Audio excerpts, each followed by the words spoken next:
Hi everyone. Today I wanted to talk a little bit about some of the motivation for blockchains. Why are blockchains so popular nowadays? Why are politicians talking about it? Why is it in the news?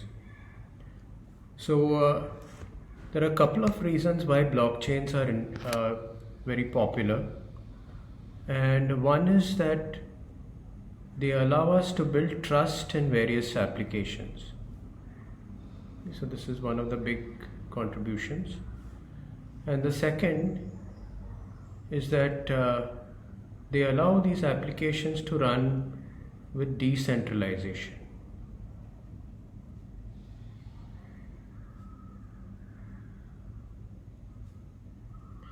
And these two are very important. They enable newer applications, and they also cut out the middlemen by allowing decentralization, thus making applications more efficient and possibly cost effective.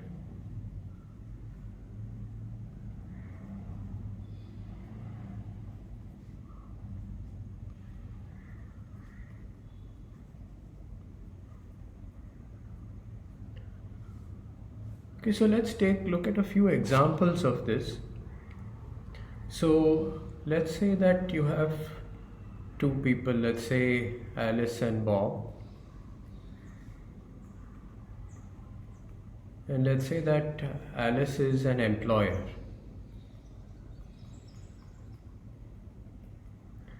And let's say Bob is a student and he hands her his CV, which says that he has a BTech, let's say in CS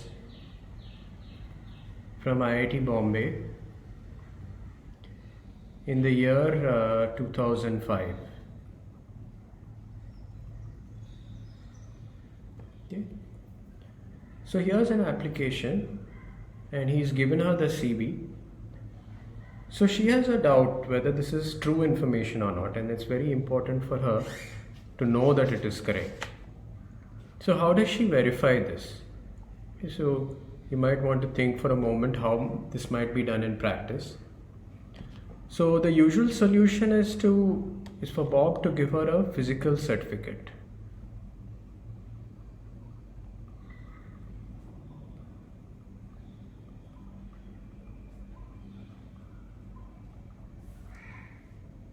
Okay, so it's some certificate, right? It has his name, year, and so on, IIT logo, and so on, and then maybe it has some signatures, let's see, from the director and so on, right? And so she looks at this and let's say she's convinced that it's an authentic certificate. So this works in practice, but it's a little bit cumbersome. So first of all, she needs the hard copy, the original hard copy.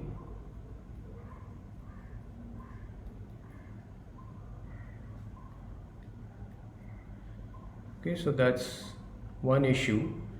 And most likely a practical solution is for Bob to be present with it, because he would not want to send his original hard copy, let's say by post or courier or whatever, just in case it gets lost, right? So not only would the certificate have to be in original and presented to Alice, but he would have to be physically present.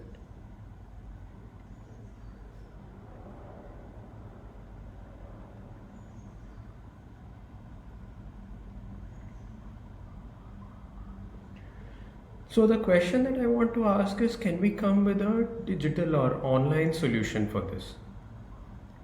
Can we have a fast online solution?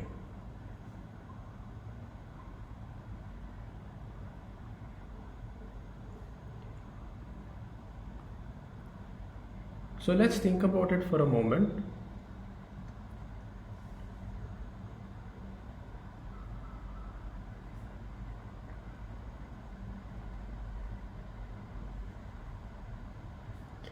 So one obvious thing that comes to mind is that IIT can have its own website. IIT Bombay, let's say, has a website in which it, let's say, puts degree information.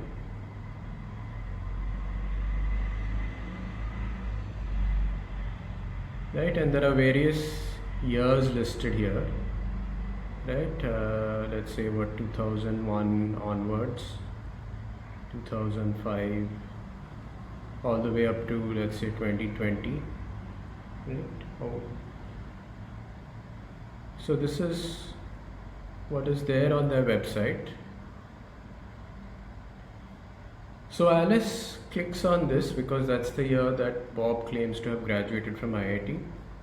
And let's say she looks at computer science, and somewhere there she finds Bob's information, right? And maybe it has his CGPA too, right? Let's say whatever, 9.1, whatever it was, right? And this looks straightforward enough. So why would this work or why would it not work? Let's think about it, because usually people still ask for physical certificates. So is there a shortcoming over here? So there is a small problem over here. So even if Alice is sure that this is indeed IIT's website, what if Bob hacked into it? So these are some problems. What if Bob hacked into the website and just inserted his name?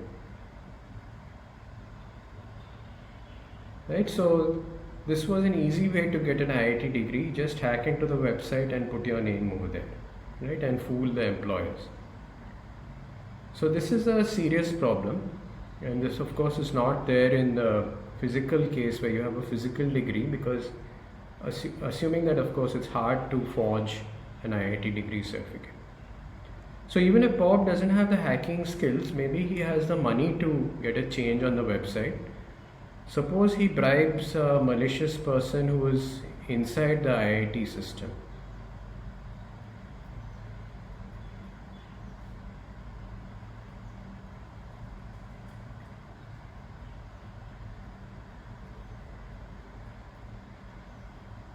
Okay, so like for example, this could be the person who's maintaining the website. Let's say the web servers, say admin. Okay, so the admin has write privileges, let's say, and he goes and he modifies the database and he puts Bob's name in there. Okay. So this is another problem, right? So the question is, what is a good assumption to make? Can we assume that everybody in IIT for all time in future is going to be honest, and so that this sort of an attack is not possible, right? Or can we assume that Bob is not going to have the hacking skills to crack the website? So probably we can't make those assumptions so easily, and this solution is a bit flaky. It may not work in practice. So can we come up with some way to have, let's say, whether it's information on a website or anywhere on the internet, can we do it so that we have trust? Can we do it in a way that Alice can trust that information? Okay. So let's talk briefly about how blockchain might be used for this. So what are the features of blockchain? So at a high level, what does a blockchain look like?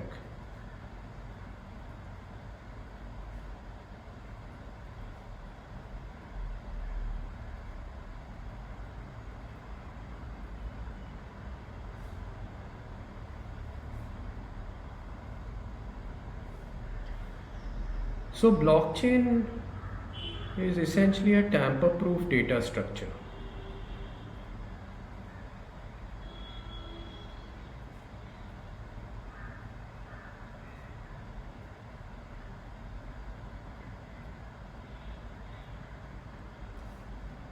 And second, it's add-only.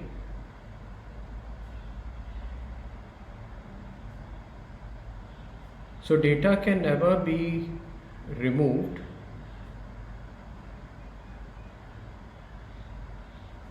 from the blockchain.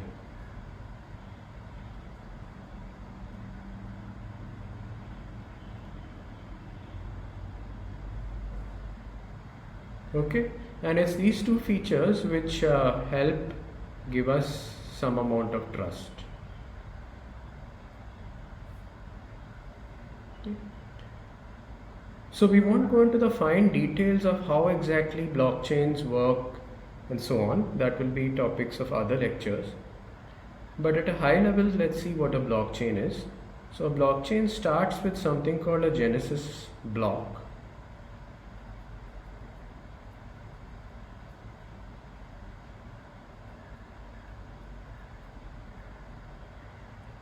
Okay.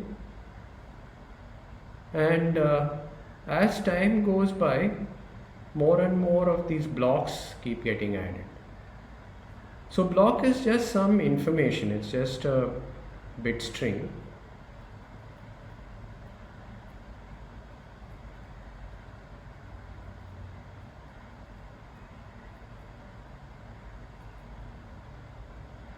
Okay. And as time goes by, more and more of these blocks keep getting added.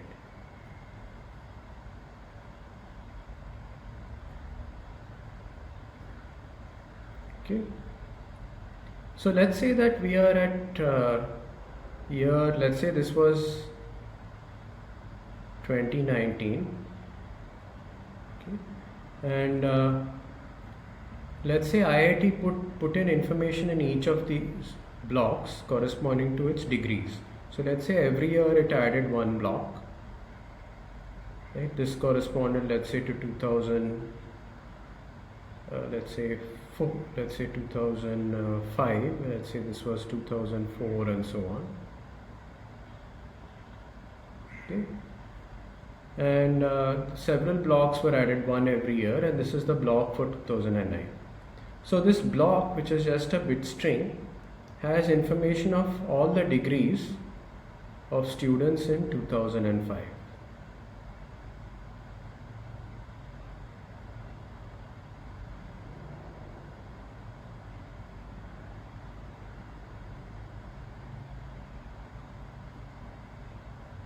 Okay, and of course in year 2020, another block would be added corresponding to the degree information for year 2020.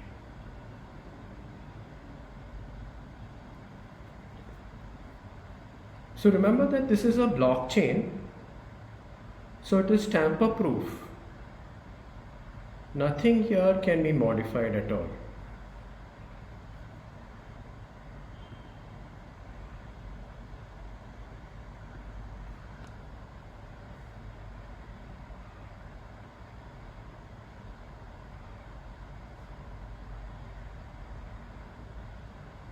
So once information has been written to a block, it is cast in stone.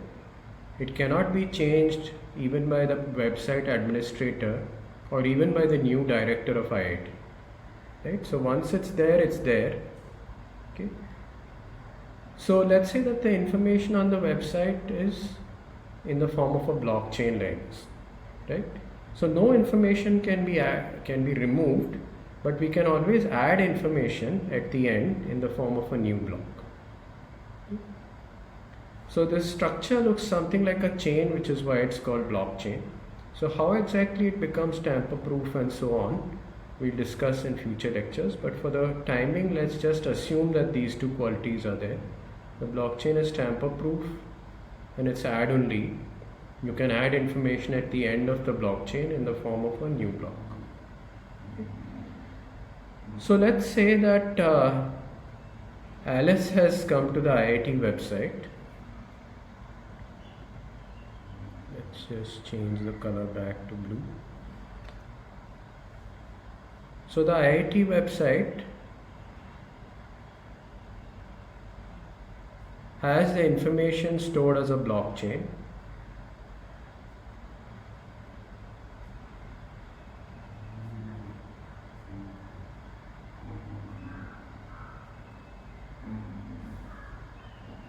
So we start with the Genesis block. right, and so on, and let's say there is a block for year 2005, and now we are at 2020. So what Alice can do is she can actually check information on this blockchain. So she can query this.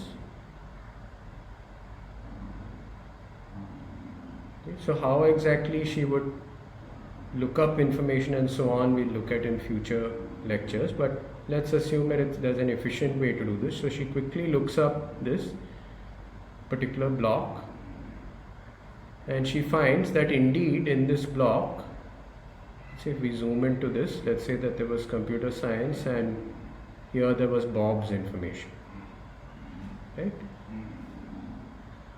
So it says she finds out that Bob indeed graduated in 2005 with CSE and finds out what his CGPA was and so on, right? So just with a click of her mouse she was able to do this, right? And because she knows that it is tamper proof, she knows that nobody even at IIT would have been able to change it, right? Or even if Bob had hacked into the website, he would not have been able to change it, right? And because of that, she's sure, with a reasonable amount of confidence, she's sure that Bob has indeed graduated from there. Okay, so blockchain has given us an online efficient solution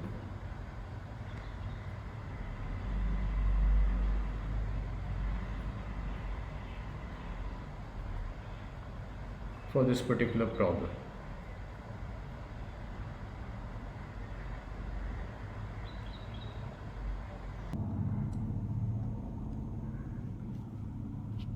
So now let's look at a second example of an application where we may want trust. And this application has got to do with sale and buying of property.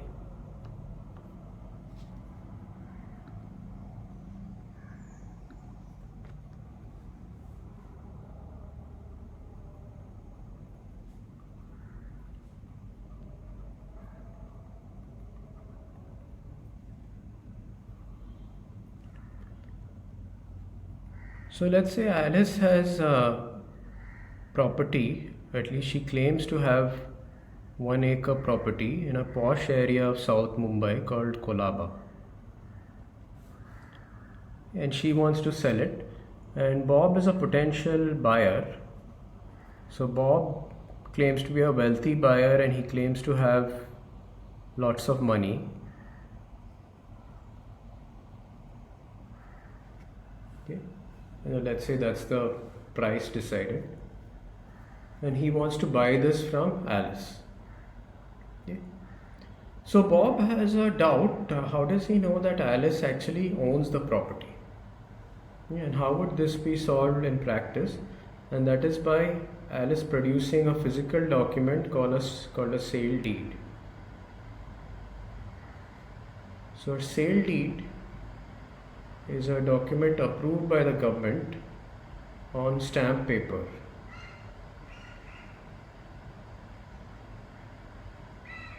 So it has, let's say, something which looks like a rupee note marking and so on, right? And then it has some text here saying that Alice bought the property in such and such a year.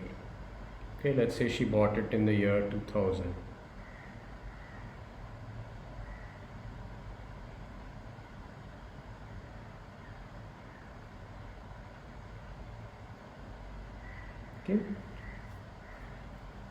Okay, so this is a big property deal, and like in the example we saw before, Alice would have to show the original one because Bob would otherwise doubt whether it's a genuine one. So she would have to show the original document. Again, they'd probably have to be physically present to show the document and to view it. And Bob, of course, let's say that he's convinced that this is an original sale deed, but a lot of time has elapsed. So she bought it in 2000, and let's say now we are in 2020, okay. And maybe she sold it over here.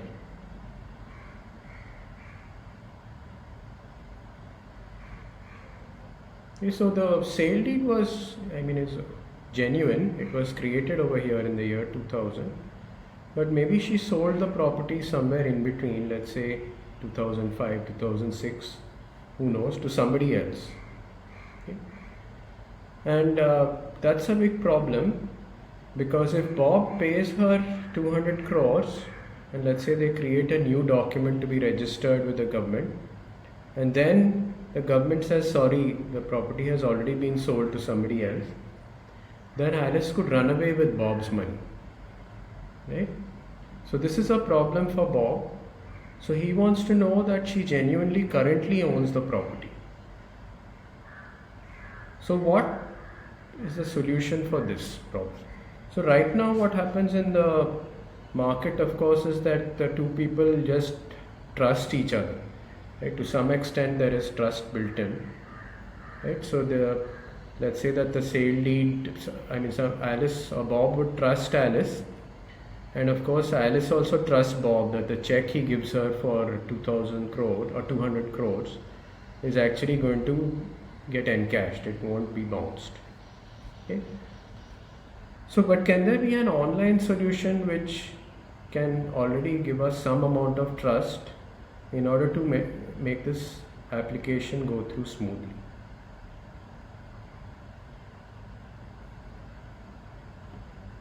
So again, let's say that we go to the website solution.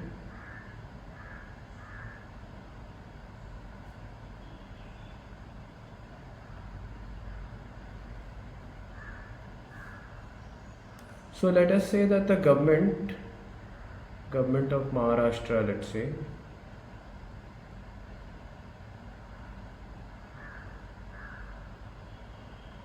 so the government of Maharashtra has put up a website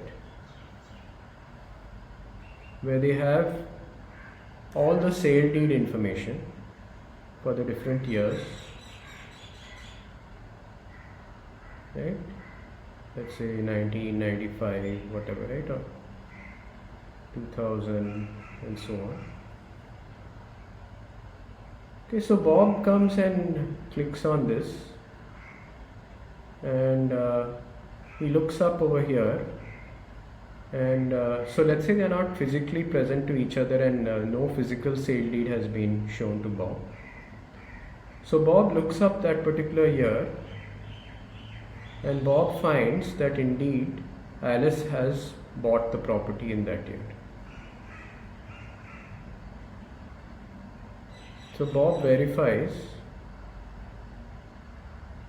the sale to Alice.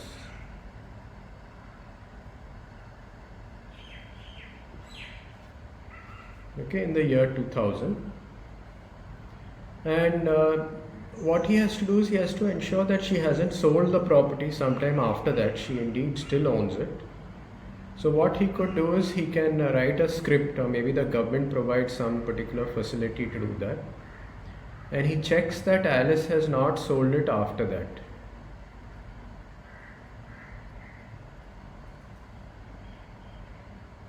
So checks that Alice still owns the property.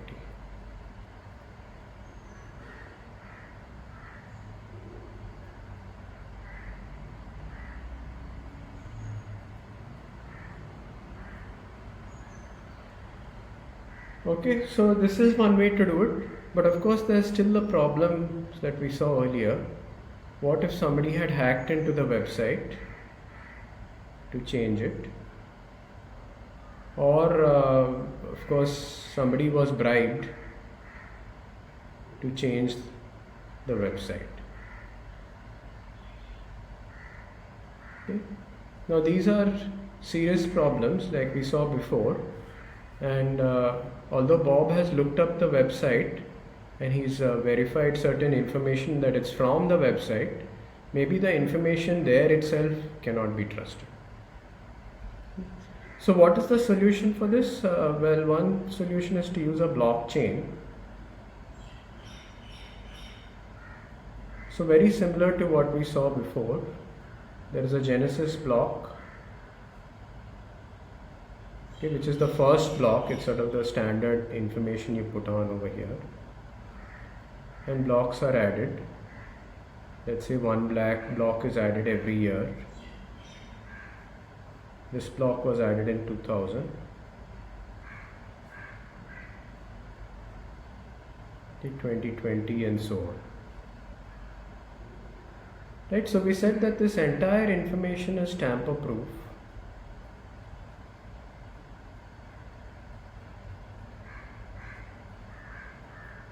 So nobody could have changed it, not somebody who hacked in, nor somebody who controls the website, the administrator. Okay. So whatever Bob checks over here, so he checks this particular block and the information comes back about the sale leads. He can trust that this information is correct. Okay. And Bob can also trust the other information in the blockchain. So Bob looks up these other blocks and he verifies that Alice hasn't sold it during that time. Okay, so this is how blockchain brings trust in this particular application. So we can also ask ourselves, can Alice trust Bob? Okay, so let's say that Bob has looked up the website and he's sure that Alice owns the property. So how is the sale actually going to be made? So Alice could of course create a sale deed in which she sells the property to Bob.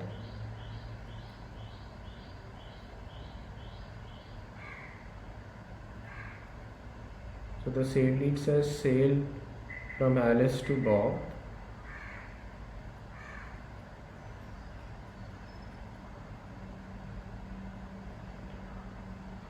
The sale deed can be registered at the government.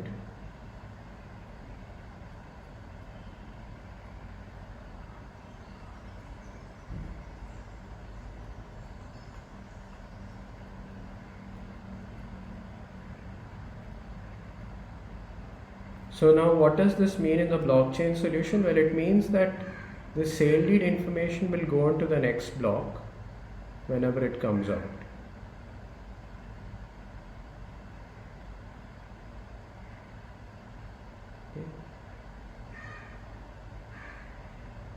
And third step is that Bob pays Alice.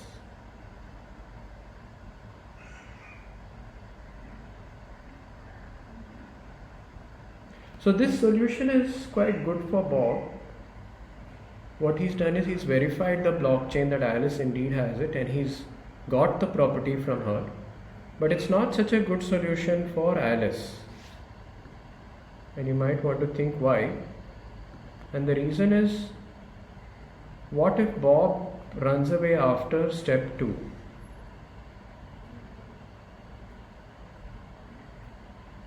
Okay, so let's say that Bob runs away over here and he doesn't pay Alice. So this is a problem for Alice. Okay. So of course Bob or maybe Alice suggests, let's have step 3 first. You pay me, she tells Bob, you pay me whatever 200 crores or whatever, and I will follow through on steps 1 and 2. Okay, so see, she suggests that step 3 occurs first before 1 and 2. But now you can see that there's a problem. What if Bob pays Alice and then she doesn't follow up on steps 1 and 2? Okay. So each solution is beneficial to the other one, but neither solution is beneficial to both. Okay, there has to be a leap of faith of one party over the other. And the question is, can this be accomplished in one shot? So let me pose that question.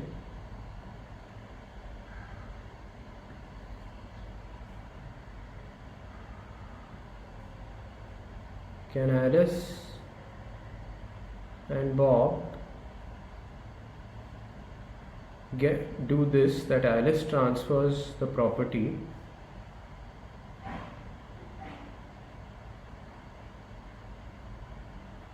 to Bob, and Bob pays for the property. Can this be done in one shot? What usually in computer science we call atomically. Okay, so can this be an atomic transaction which takes place in one shot? And we'll see later on in the course that indeed this is possible with blockchains.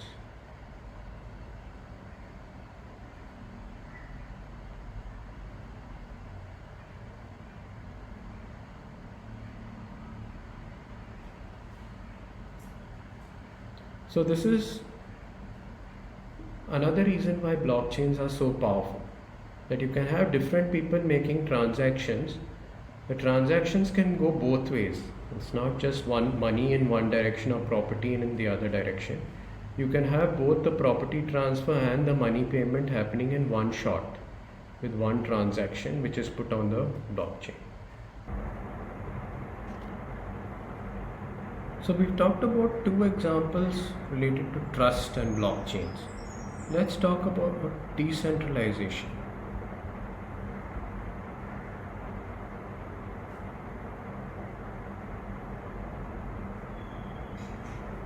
So this is the second issue which we said we'll discuss at the beginning of this lecture. So let's look at an example of bank transfers.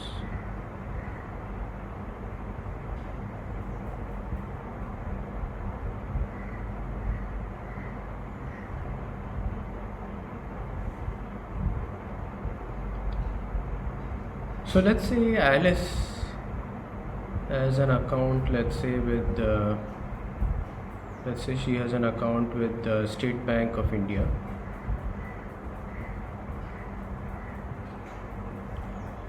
And let's say Bob has an account with Canara Bank.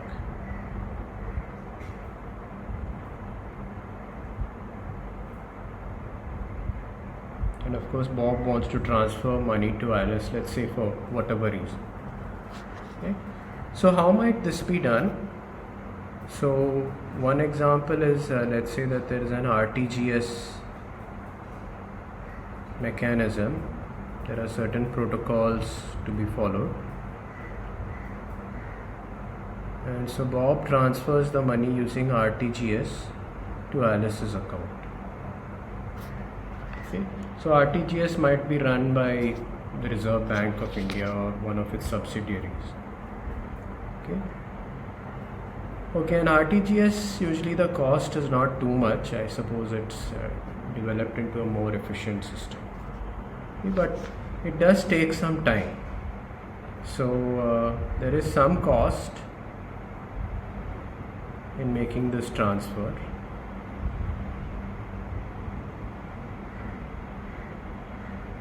And it might take some time to reflect in Alice's account.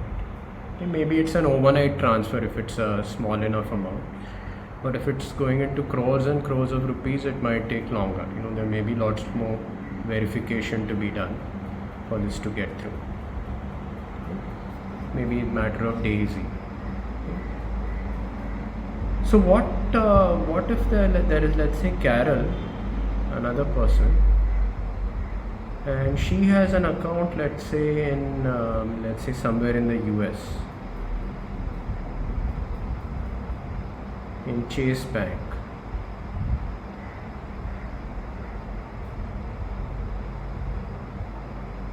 And let's say she wants to transfer money to Bob's account in Canara Bank in India.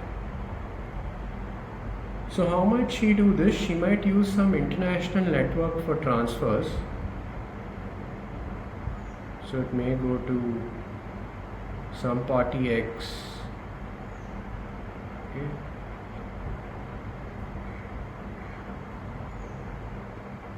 Okay, XY, let's say to Canara Bank. And one example for X could be Western Union.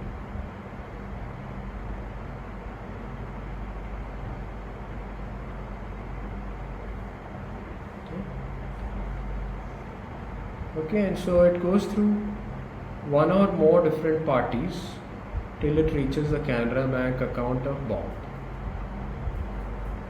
So as you can imagine, here too there are some fees to be paid, and the fees of course would be much higher than RTGS.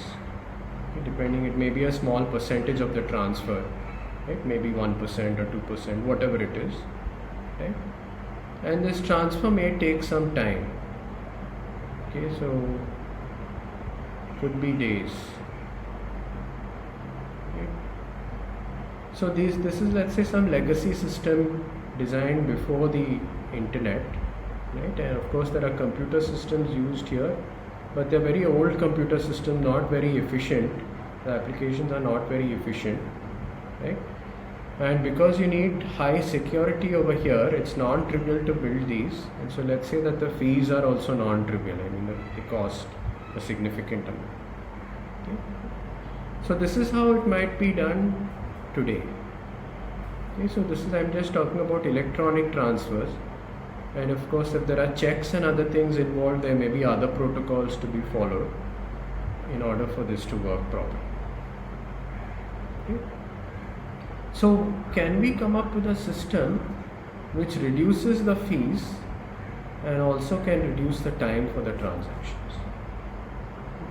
And one solution which has been proposed for these is blockchains.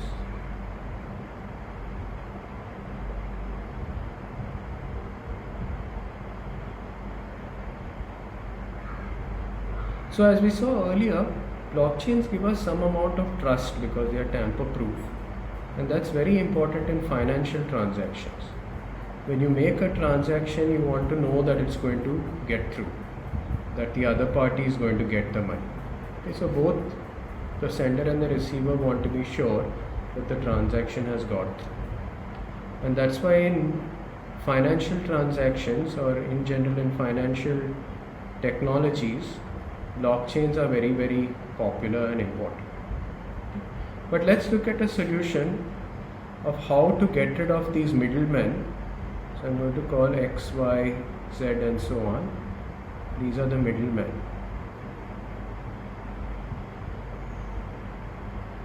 So the middlemen usually take their fees and take their own time also in making the transfer. So if we can get rid of the middlemen, we can improve performance and also reduce the costs. So let's look at a blockchain solution. Let's say we start with the Genesis block, and blocks keep getting added with time. Let's say this is the current blockchain, and this blockchain is shared and maintained by a number of entities.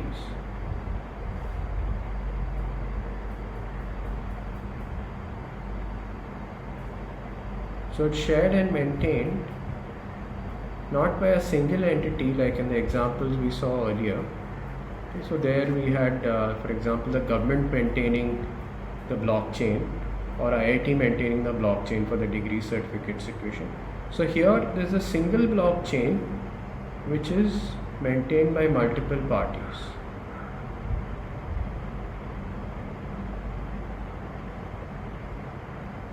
So it's shared and maintained, let's say, by multiple banks.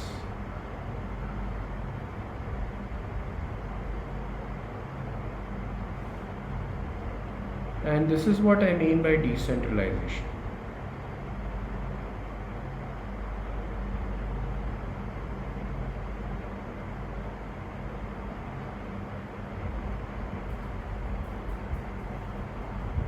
Okay, so this blockchain is maintained by SBI, Canara Bank,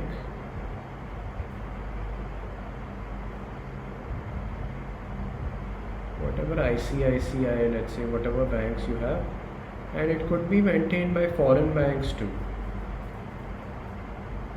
There's Chase Bank, right, HSBC, whatever, right, Standard Chartered, whatever. Let's say all of them get together and they say we will maintain this blockchain among ourselves. So how exactly does this solve our problem? So let's look at what a block might look like over here. So I'm going to zoom into a block.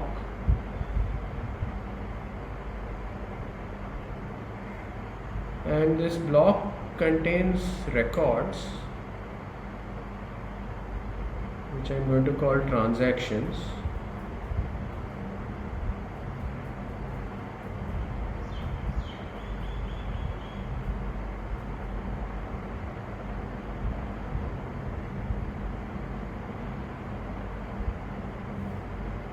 Okay, and each transaction could be something like Alice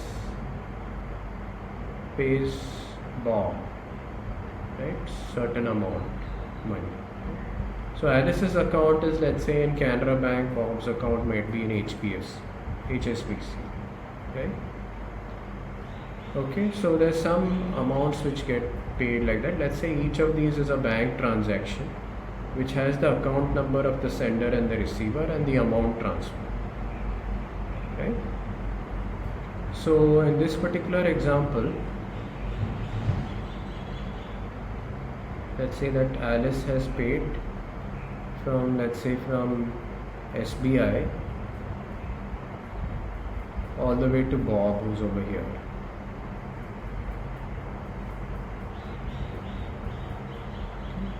So this is a transaction, and she makes the transaction, and through some procedure, let's say this particular block is decided, and Alice's transaction is there in the block, and it gets added at the end of the blockchain. Okay, so every so often the banks get together using some protocol. They decide on what is going to be the next block and what are the transactions going to be in the next block. Okay? And once this block is finalized, they repeat the procedure in order to create the next block. So the procedure of creating a new block is called consensus.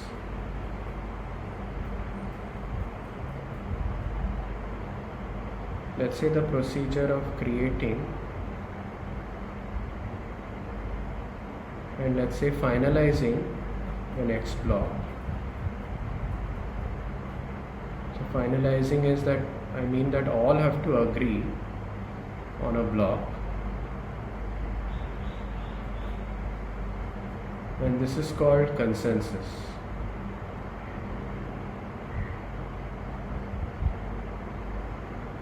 Okay.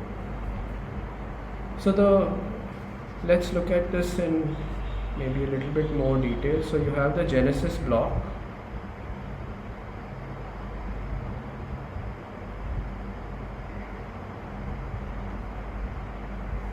Let's say this is the Genesis block, and blocks have been created. So all these banks are maintaining the same blockchain. All of them have a copy of it.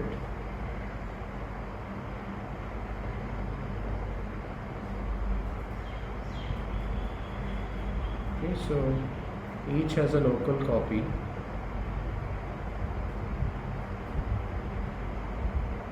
and all these copies are identical, right? All of them have exactly the same blockchain, so there's a way to ensure that this is true. And let's say different people make transactions which are broadcast in the network. So users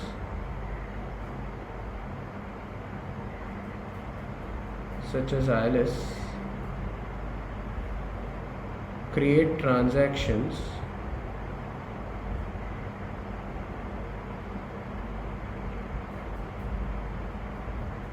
so each transaction could be a digitally signed bit string.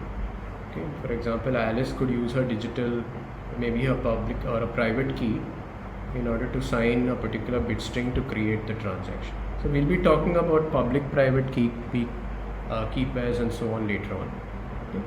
But let's for the moment assume that she's created a transaction. Lots of people create these transactions, and the transactions, okay, so I'm just using the short form for transactions. So these transactions are broadcast in the network.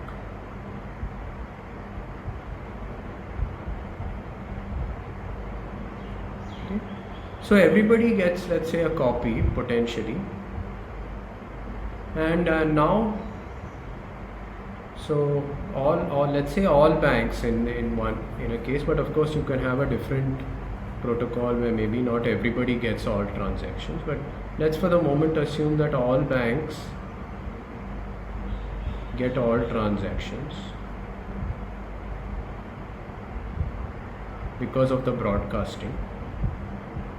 Okay. And then the banks run some consensus protocol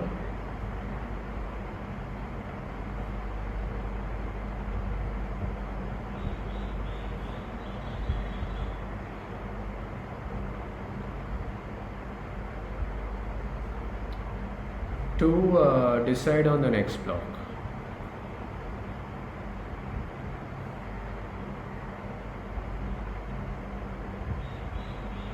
Okay.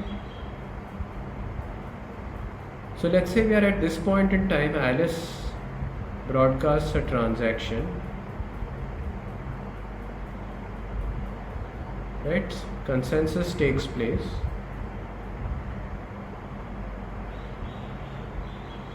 And a new block is created, and let's say that Alice's transaction gets in over here.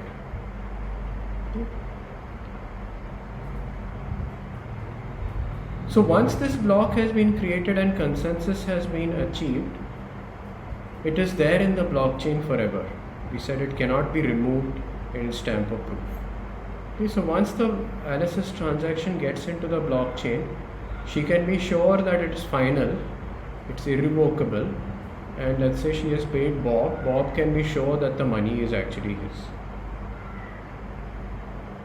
Okay. So what blockchain has allowed us to do is that it has allowed us to quite efficiently have transactions across multiple banks. Okay. It's quick. The quickness depends on how long it takes to run this consensus protocol. And that could be very fast, it could be of the order of seconds.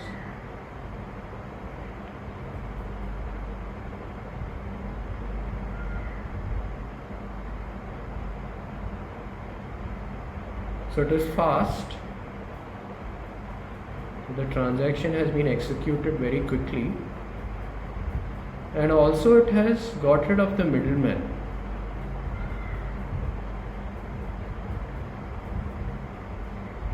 The middleman has been removed from the setup. Right, so each bank is directly paying to the other bank through this blockchain, which is maintained by all the different banks. And there is no centralized party like Western Union or any intermediaries who can charge unnecessarily arbitrarily large fees in order to make these transactions. Okay. So we've got rid of the duration of the transactions, the long duration, we got rid of the middleman, and we also got rid of old legacy systems which were inefficient.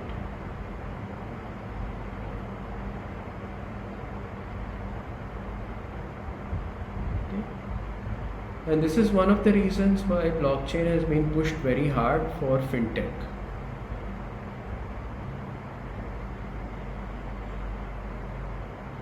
Right, so one of the big thrust areas for blockchain is financial technology, and companies in those areas are very interested in this technology.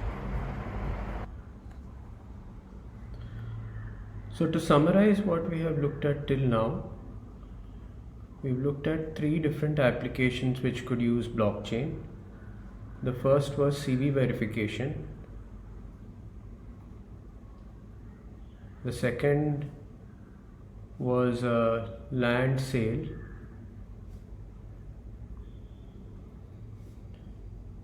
And the third was interbank transfer.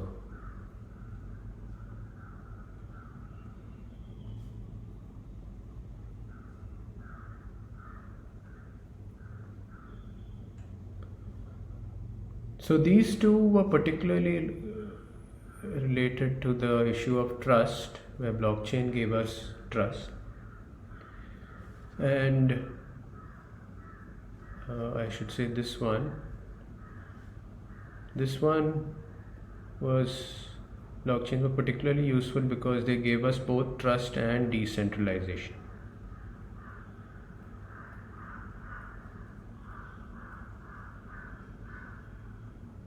So these were just illustrative examples, but there are many more applications for which blockchain has been proposed as a solution.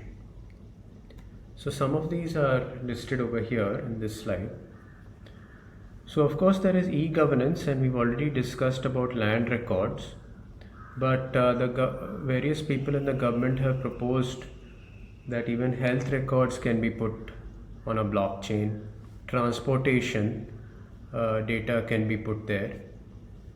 Virtual currency. So this particular application of virtual currency is not your cryptocurrency application like Bitcoin, but this is where you could have rupees or dollars or whatever on a blockchain, and people could transfer money to each other directly on the blockchain rather than through banks. Okay, people could put their wills on a blockchain, and automatically those wills get executed, let's say when they pass away. Then you could have passport information on a blockchain, identification like Aadhaar information could be put on a blockchain, and so on. Right? So these are governance related applications, but there are several applications on the commercial side. So one is supply chains.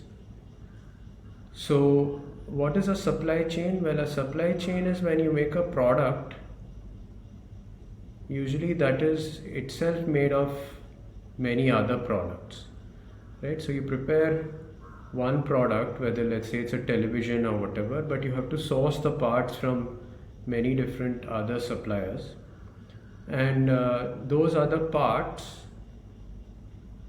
travel from one company to the other till they actually reach the company manufacturing the final product, right? So I'm just drawing it like this. So let's say each of these correspond to a different company or entity, and the parts are progressing, they are being combined into different things, into different, let's say, smaller products, and finally the end product is built. So this is called a supply chain, and people are not sure if these parts have been sourced from authentic sources, because there are lots of fake products in the market. And one solution to this problem is blockchain, whereas somebody creates a product, he puts that information on the blockchain with some sort of identification information, so that it becomes hard to counterfeit that particular product. Okay. Diamond provenance. People want to know that the diamonds are genuine, and in fact there's an example of this called Everledger, where they've used blockchain for it. Auctions is a very interesting idea, where people use a blockchain to record information, and various other users can use this blockchain as let's say some sort of a whiteboard in which they can post their auctions. This can be done in real time, and let's say the highest bidder wins the auction, right? Or whatever auction rules you have. Okay, so this is we can talk about this if there's sufficient interest in a discussion group. Okay. Then gaming. So you can game, just like you can have an auction, you can maybe put gaming information on a blockchain. If there is money involved, of course that could be transacted on the blockchain, but any other information too can be put on the blockchain, which maybe might help in a game. Interbank transfers we've looked at. Sale of music is an interesting application. So it turns out that musicians, when they sell their music, they have to cede a lot of profits to middlemen. Various companies and so on take a big chunk of the price of the music that we buy. So musicians would like to directly sell it to the public, and blockchain has been proposed as a solution for that. So various financial services, smart grid, which has to do with generation of electricity which could be done, let's say, from solar panels on various rooftops. So in this smart grid solution, again, people want to avoid middlemen. So you can create your electricity and then you can buy and sell it on a blockchain, okay, without having any middlemen. Verification of degrees, this is something we've already looked at in this lecture. So there are various other disruptive applications like cryptocurrencies and initial coin offerings, which require some discussion. We'll focus on cryptocurrency in future lectures. And of course, as you know, Bitcoin is the most famous cryptocurrency out there. But initial coin offerings were first proposed on the Ethereum platform.